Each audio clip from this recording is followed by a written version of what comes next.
Терисине номерлер жазылган бул эшектер Ош шаарынын Манас-Ата Кичи районунан табылды. Эски имараттагы Атайын сарайдын ичинде эшектер кармалып, багылып жаткан. 100дөн ашык топтолгон жаныбарды багып жаткан Кытай жарандарынын үстүнөн иликтөө жүрүүдө. Бул иш менен алектенгендер текшерүүнүн жүрүшүндө тиешелүү документтери бар экенин айтканы менен көрсөтө албаган.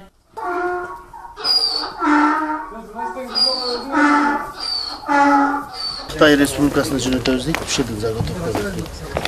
Ал жерди иштетип жаткандар союлган эшек этин чет жакка жөнөтөбүз деген жообун беришти. Эшек баккан жер кытайлык Сун Гуожан аттуу жаранга таандык экени маалым болду. Учурда сарайда 132 эшек багылууда. Алардын саны 150ге жеткен, соң гана чет өлкөгө жиберилет экен. Касапкананын ээлери эшек эти башка мамлекеттердеги зоопарктарга жиберилерин билдиришкен.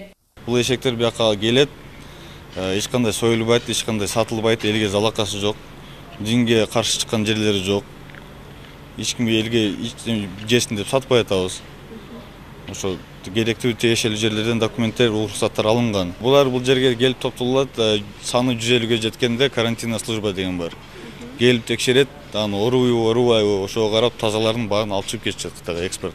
Бул иштин башталганына аз эле убакыт болгонун, эшектерди Ош облусунун аймагынан 2000 сомдон сатып алгандарын ээлери айтышта. Бирок жергиликтүү жашоочулар кооптонушууда. Эшек эти шаар аймагында сатылышы ыктымал деген күмөндүү ойлор да жок эмес. Имаратка жакын жашагандар 100дөн ашык эшектин кыйкырыгы даана угулуп, тынчтык бербей турганын билдиришет. Эртең менен кыйкырган үндөрүн угабыз, кечиндеси угабыз, кошуна колоңдор менен сүйлөшүп, биз ошо аябай кооптонобуз бул эшектерден.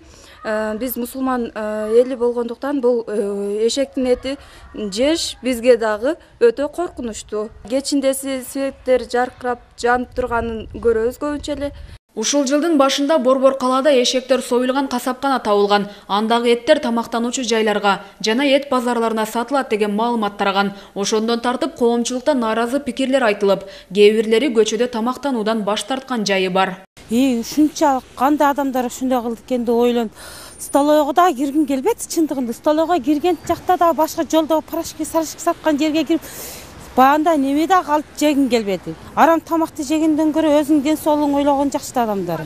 Бишкекте орун алган эшек маселесине чекит коюлбай калып кеткен. Эми Оштогу бул окуяга кандай баа берилет? Убакыттан көз каранды. Азиза Пусурманкулова, Акниет Кеңешев, 7 канал, Ош шаары.